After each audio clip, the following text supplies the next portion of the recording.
Good morning. Today is 9th of May 2024 और day है Thursday. तो आज हम कुछ प्रीवियस ईयर के क्वेश्चन जो वो डिस्कस करेंगे जो कि सैनिक स्कूल में जो पूछे गए थे। ये जो वो क्लास 9th के लिए जो वो रहने वाले हैं, लेकिन अगर आप क्लास 6 के लिए सैनिक स्कूल की तैयारी कर रहे हैं उसमें क्या होता है कि इंटेलिजेंस तो आती ही है, लेकिन थोड़ा जो लेवल है वो जो वो इस टाइप के क्वेश्चन का जो वो थोड़ा लो रहता है। तो वो भी साथ साथ में डिस्कस करेंगे। इसलिए अगर आप 6 क्लास के लिए या 9th क्लास के लिए सैनिक स्कूल की तैयारी कर रहे हैं तो आप इस वीडियो को देख सकते हैं। आपको काफ़ी कुछ जानने को मिलेगा। काफ़ी क्वेश्चन एग्ज़ाम में जो वो काफ़ी सारे क्वेश्चन में जो वो हेल्प करेंगे ये क्वेश्चन। ठीक है, डिटेल में डिस्कस करेंगे। और जैसे जेएनवी का होता है उसमें भी मेंटल एबिलिटी से रिलेटेड कुछ रहता है, उसमें भी कई सारे पैटर्न रहते हैं, सीक्वेंस रहते हैं। तो भी आप जो वो इन क्वेश्चन को ध्यान से देखिए, आपको ये भी हेल्प करेंगे। स्टार्ट करते हैं ज़्यादा डिले ना करते हुए फर्स्ट क्वेश्चन से। तो फर्स्ट क्वेश्चन है find the new pattern in the sequence. अच्छा क्वेश्चन है, इंटरेस्टिंग है। देखिए कोई सिंपल क्वेश्चन है। पहले तो मैं ये बता देता हूँ कि जैसे अगर आपको इस टाइप का कोई पैटर्न देखने को मिले जो जैसे 6 क्लास में ज़्यादा कोई टफ पैटर्न नहीं होगा, लेकिन इसको जो वो थोड़ा सा टफ कहा जा सकता है। ठीक है, देखिए कैसे। जैसे यहाँ पे डार्क सर्कल यहाँ पे है, ठीक है, फिर ये बोलेगा कि डार्क सर्कल यहाँ पे आ गया, फिर यहाँ पे आ गया, तो अगले वाला क्या होगा। अब आप इस पैटर्न को ध्यान से देखिए, इस वाले को। ये पैटर्न में जो वो ये जो सर्कल है, सॉरी सर्कल नहीं, ये डार्क जैसा जो भी पॉइंट है, ये जो वो क्लॉकवाइज चल रहा है। क्लॉकवाइज चलने के बाद जो वो इसने यहाँ पर मतलब कि कोने में आया, दूसरे कोने में, फिर थर्ड कोने पे आया, तो ये जो वो यहाँ पे आ जाएगा फिर। ठीक है, कहाँ पे आ जाएगा, इस वाले कोने पे। तो ये जो वो सही आंसर हो जाएगा ए वाला। ये तो था 6 क्लास के लिए सिंपल सा पैटर्न। अब 9th क्लास में देखिए थोड़ा सा टफ हो गया। इसने क्या पूछा, इसने पूछा कि अभी यहाँ पे है, फिर ये यहाँ पे आ गया। अब यहाँ से एकदम ही अगर मैं ऐसे करूँ कि इसका हाफ जैसे में पहुँच गया, फिर जो वो कोने पे पहुँच गया, वो तो ठीक है। लेकिन ये तीसरी बार जो वो इसने लंबी छलांग मारी यहाँ पे, और चौथी बार में इसने और लंबा छलांग मारा। तो इसका मतलब ये क्या चल रहा है भाई, ये चल क्या रहा है। ठीक है, तो इसके लिए जो वो आपको थोड़ा सा ऐसे सोचना है कि जैसे जैसे अगर मैं ऐसे बनाऊँ, इसको थोड़ा सा जूम करूँ, देखिए अगर मैं ऐसे लाइनें बना लूँ, ऐसे ऐसे, फिर जो मैंने इसके और पार्ट कर दिए ऐसे ऐसे। ठीक है, अब यहाँ पे आप समझने की कोशिश करिए। ये जो बिंदु था वो जो वो यहाँ से पहले यहाँ पे पहुँचा, ये वाला देखिए यहाँ पे। फिर जो वो इसने एक बीच में एक लाइन छोड़ के यहाँ पे सीधे ही आ गया। ठीक है, यहाँ से यहाँ पे आया, मतलब सीधा ही एक छोड़ के। ठीक है, अब जो वो कितने छोड़ेगा है, अब 2 छोड़ेगा, तो इसको इसने स्किप किया, इसको स्किप किया, और सीधा ही कहाँ पहुँचा, यहाँ पे पहुँचा। इसने 2 छोड़े, अभी 3 छोड़ेगा। अभी कितने छोड़ेगा, 3 छोड़ेगा, मतलब यहाँ पे है, इसको स्किप करेगा, इसको स्किप करेगा, और इसको भी स्किप करेगा। कहाँ पे पहुँच जाएगा, इसके बिल्कुल अपोजिट में पहुँच जाएगा। तो यहाँ पे ये जो सर्कल सॉरी डार्क जैसा पॉइंट है, ये यहाँ पे पहुँचेगा। तो देखते हैं ऐसा पॉइंट जो वो कहाँ जैसे है, थर्ड में है, तो third one will be the right answer. अच्छा क्वेश्चन है। नेक्स्ट देखिए, नेक्स्ट ये क्वेश्चन मैं आपको समझा दूंगा, बाकी काम जो वो आपका है इसको करना। ठीक है, ये बोले कि arrange the following words as per order in the dictionary. मतलब डिक्शनरी के ऑर्डर से जो आप इसको ऑर्डर में जो रखिए। अब डिक्शनरी का क्या, डिक्शनरी में कैसे वर्ड होते हैं, जैसे ए से जो पहले स्टार्ट होते हैं वो पहले होते हैं, बी से जो होते हैं वो उसके बाद होते हैं, सी से होते हैं वो बाद में होते हैं। ठीक है, लेकिन वर्ड में क्या होता है कि जैसे मैं लिखूँ कंज्यूम, CONSUME। अब सी तो आ गया, लेकिन सी से और भी वर्ड होंगे, जैसे मैंने लिखा CAR।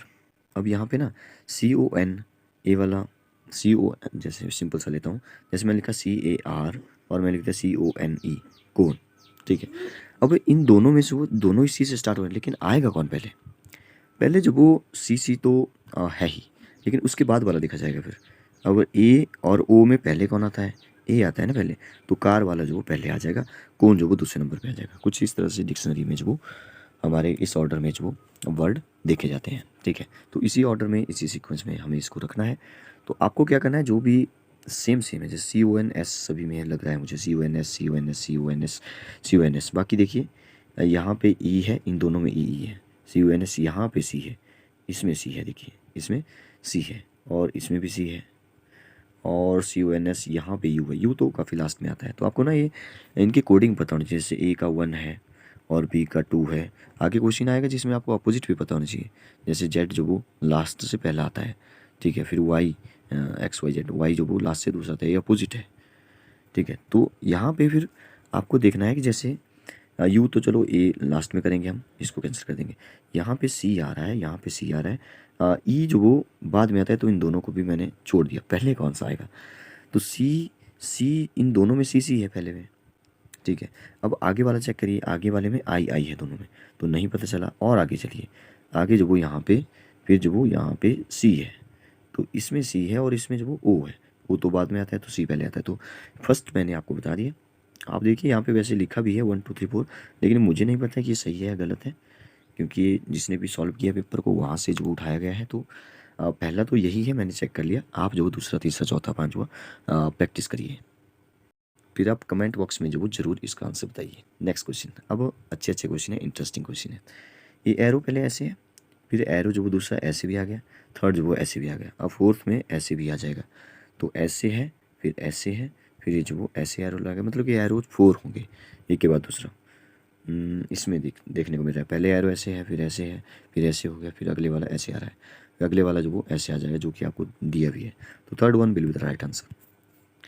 नेक्स्ट क्वेश्चन है फाइंड द मिसिंग नंबर। देखिए इस टाइप के क्वेश्चन को कैसे सॉल्व किया जाए, थोड़ा सा मैं इसको और जूम कर लेता हूँ।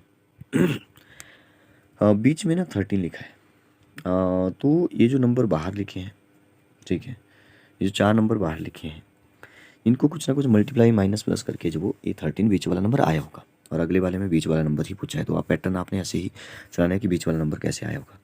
देखिए 13 जो वो बीच में रखा है, तो मल्टीप्लाई करते हैं पहले। 5 3 जा 15, तो इन दोनों को कर लिया मैंने अपोजिट जो भी आमने सामने है, और 7 4 जा कर दिया मैंने, 28 होता है।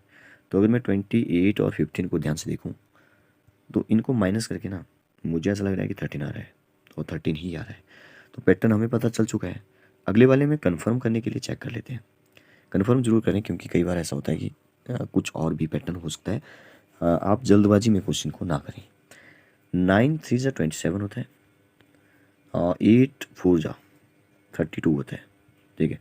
तो 32 माइनस 27 डिफरेंस निकालो इनका, बड़े से छोटा माइनस करो, 5 आ जाएगा। तो 5 ही बीच में लिखा है, इसका मतलब हमें पैटर्न पता चल चुका है। 8 3 जा 24 होता है, माइनस करना है। 9 4 जा 36 होता है, 36 बड़ा है तो इससे माइनस करना है। अब 36 माइनस 24, तो देखिए कितना आ रहा है, 36 माइनस 24, 6 में 4 माइनस 2, 3 में से 12 will be the right answer. 12 first one. इस सामने क्वेश्चन है, इसको भी सॉल्व कर लेते हैं पहले। मिसिंग नंबर इसने बोला है, तो 5 3 और 4 से 19 बना होगा, 7 5 और 6 से आपने बनाना है। चेक कर लीजिए, 2 पेयर आपके पास गिवन है। तो 5 3 जा 15 है, 15 में से 15 में 4 प्लस हुआ 19 आ गया। 7 5 जा 35 होता है, 35 में 6 प्लस कर लो, ठीक है, वो 41 आ गया। तो ये हमें ऐसे ही पता चल चुका है। कन्फर्मेशन के लिए आगे अगले वाला चेक कर लो। 6 4 जा 6 चौके 24 होता है, 24 में 5 प्लस किया 29, और ठीक है, हम सही चल रहे हैं। मतलब अगले वाले में चलिए। ये जो घड़ी वाला है ना, इसको बाद में देखते हैं। नेक्स्ट, ये एनालॉजी से रिलेटेड है। 3 से 11 आया होगा, तो 7 से उसी पैटर्न में आपने बनाना है। अब 3 से 11 मतलब कि मल्टीप्लाई हुआ होगा बड़ा नंबर कुछ, तो मतलब 3 का स्क्वायर कर लेते हैं। 3 3 या 9, अब 9 में 2 प्लस कर लेते हैं। तो चेक करते हैं कि इस टाइप में ऑप्शन है कि नहीं है। 7 7 या 49 होता है, प्लस 2 कीजिए, 49 50 51 है, इसका मतलब यही पैटर्न है। आपको ना इस वाले क्वेश्चन में ना कई बार ऐसा होता है कि आप पैटर्न तो बना देते हैं, लेकिन ऑप्शन में नहीं होता है, फिर आपको कुछ और लॉजिक लगाना पड़ता है। तो ये भी आप ध्यान से कोशिश करें, इनको अच्छे से देखें। Find the next pattern in the sequence. पहले ना ये जो घड़ी की सुई है वैसे ऊपर की तरफ है, फिर जो ऐसे आगे मतलब 45 डिग्री इसने टर्न किया क्लॉकवाइज, फिर इसने ना 45 डिग्री के बाद जो वो इसने 45 डिग्री और टर्न किया, फिर इसने 90 डिग्री टर्न मारा सीधा ही, मतलब 45 मारा फिर 45, अब इसने 90 मारा। तो अगर एक पैटर्न देखें ना, मतलब इन दोनों में अगर यहाँ पे देखें तो 45 डिग्री टर्न है, और इसमें देखें तो 45 डिग्री टर्न किया इसने क्लॉकवाइज, और इसमें देखें तो इसने 90 डिग्री टर्न मारा क्लॉकवाइज, मतलब कि 2 बार 45 मारा इसने, तो 2 बार 90 डिग्री भी मारेगा फिर, ठीक है, 2 बार 90 डिग्री भी मारेगा। तो इसका मतलब है ये जो फिर कहाँ पे आ जाएगा, इस वेस्ट वाली साइड आ जाएगा। तो third one will be the right answer. अगर ये पैटर्न कुछ इस तरह से बताएगा कि इसने 45 यहाँ पे मारा, 45 यहाँ पे मारा, अगर मैं बोलूँ कि इसने 90 मार दिया, मतलब यहाँ पे एक बार एक छोड़ के, जैसे मैं ऐसे चलाऊँ जैसे हम पहले कर रहे थे, ऐसे ऐसे ऐसे, ठीक है। पहले इसने यहाँ पे चला, फिर ये यहाँ पे आया, अब इसने ना एक छोड़ दिया, अब अगली बार ये दो छोड़ेगा, तो दो छोड़ने के बाद ये ऐसे यहाँ पे पहुँचेगा। तो यहाँ पे भी हमारा फोर्थ ऑप्शन है वैसे, लेकिन मुझे लगता है कि इसका आंसर थर्ड होना चाहिए, क्योंकि दो बार 45 मारा और ऑप्शन में भी हमारे पास इस टाइप का क्लॉक है। तो इसमें थोड़ा सा मुझे ऐसा लग रहा है कि थोड़ा सा डाउटफुल क्वेश्चन हो सकता है, या आंसर की मैंने इसकी देखी नहीं, लेकिन फिर भी आपको एक पैटर्न समझ आ गया कि इस टाइप के क्वेश्चन समझ मतलब कि करने कैसे होते हैं, ठीक है। बाकी इस क्वेश्चन का आंसर अगर आपको लगता है कि ऐसे नहीं ऐसे होना चाहिए, तो आप कमेंट बॉक्स में बताइएगा ज़रूर। नेक्स्ट देखिए वाई, ये भी एक प्रकार से एनालॉजी है कि वाई का 2 है तो ये अपोजिट में ले रहा है, मतलब कि वाई लास्ट से सेकंड में नंबर पे आता है, तो टी जो वो फिर लास्ट से कितने नंबर पे आता है, तो मैं लिख लेता हूँ एक बार, T ABCD TUVWXYZ, Z1 Y2 फिर 3 4 5 6 और 7, T7 नंबर पे है, second one will be right answer. तो कुछ इस तरह से आपको ये क्वेश्चन करना होते हैं, अच्छे क्वेश्चन है, ये भी वही क्वेश्चन है। तो ये हमने थोड़ा सा इंटेलिजेंस से रिलेटेड क्वेश्चन किए, क्योंकि ये भी मुझे किसी ने सेंड किए थे कि ये इस पर जो आप बताइए ज़रा थोड़ा सा इनको सॉल्व कीजिए। तो हम अपने चैनल पे जो डेली कुछ ना कुछ डिस्कस करते रहते हैं, NCERT क्लासेस 2.1 पे डेली हम लोग जीके डिस्कस करते हैं। शॉर्ट्स में जो आपको करंट अफेयर बहुत सारे मिल जाते हैं, जब भी कोई डे सेलिब्रेट करते हैं पूरे इंटरनेशनल नेशनल लेवल का, या हमारे हिमाचल प्रदेश से रिलेटेड कोई डे हो गया, तो उसको भी आपको वहाँ पे उससे रिलेटेड भी देखने को मिलता है। तो इसलिए अगर आप कोई भी एग्ज़ाम की तैयारी कर रहे हैं जिसमें मैथ्स आता है, एनालॉजी आती है, इंटेलिजेंस आती है, कुछ भी आता है, ठीक है, रीजनिंग, तो उस टाइप के अगर प्रीवियस ईयर के क्वेश्चन आपके पास है, कोई डाउटफुल क्वेश्चन है, तो आप हमें भेजिए, हम जो वो उसको बहुत अच्छे से समझाने की कोशिश करेंगे, डिटेल में सीखेंगे। Thank you and have a nice day.